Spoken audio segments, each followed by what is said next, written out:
no matter what. Got money on my mind, I can never give up. We never be remix. Everybody hands go up, and they stay there, and they stay there, and they stay there.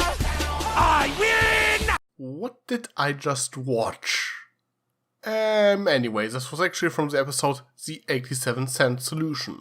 I'm not sure if I go back to review that one, but I just had to include that scene somewhere. Today we are talking about the episode that introduced most of America to John D. Rockerduck.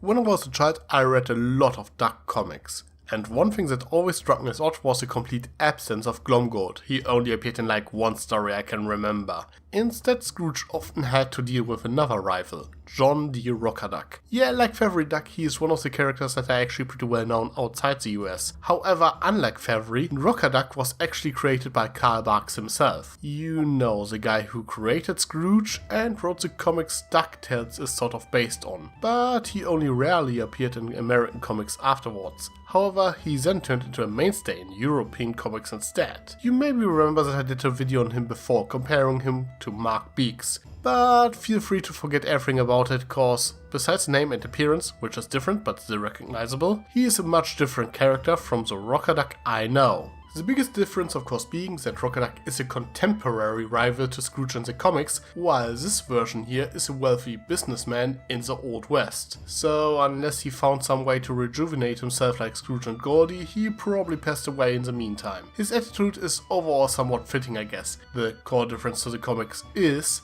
that Rockerduck didn't make his millions by being a con man. He was already born rich and multiplied his wealth by being a cunning businessman. He was still a rival to Scrooge and they fought often, but that was what made him different from Glomgold.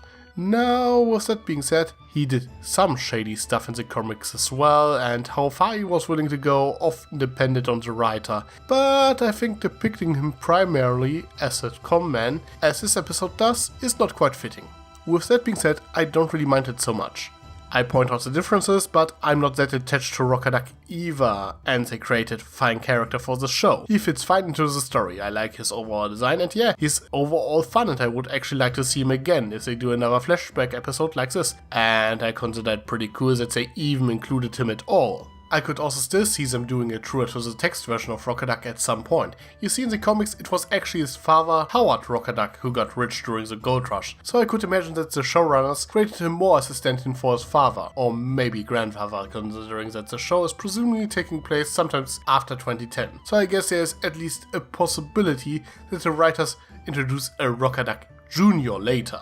Anyway, there are other things to talk about. For one, I really enjoyed that it was another Scrooge-centered episode, as I usually consider those the most interesting. Seeing the more humble beginnings of the richest duck in the world simply makes for a good story, and having Goldie in it certainly helps as well. They simply play each other off incredibly well, and I am actually rather into their relationship that is one part rivalry and one part love story. I mean, it does bother me a bit that Goldie seems to have little actually redeeming qualities and always screws Scrooge over in the end, but the dynamic is simply too much fun to see unfold on screen, that I don't mind it that much. Perhaps one of the most interesting things about this episode was that I actually assumed that Scrooge made the whole thing up to teach Louis a lesson. First of all, there is of course a sheriff, who is basically just Fenton, and even turns into a steampunk version of Gizmo Duck near the end, which seems a bit too much of a coincidence to be true. And there's a point where Louis questions how Scrooge knew what was going on in the scene when he wasn't there to witness it. The rather random inclusion of Gyro in this episode seems to support that as well,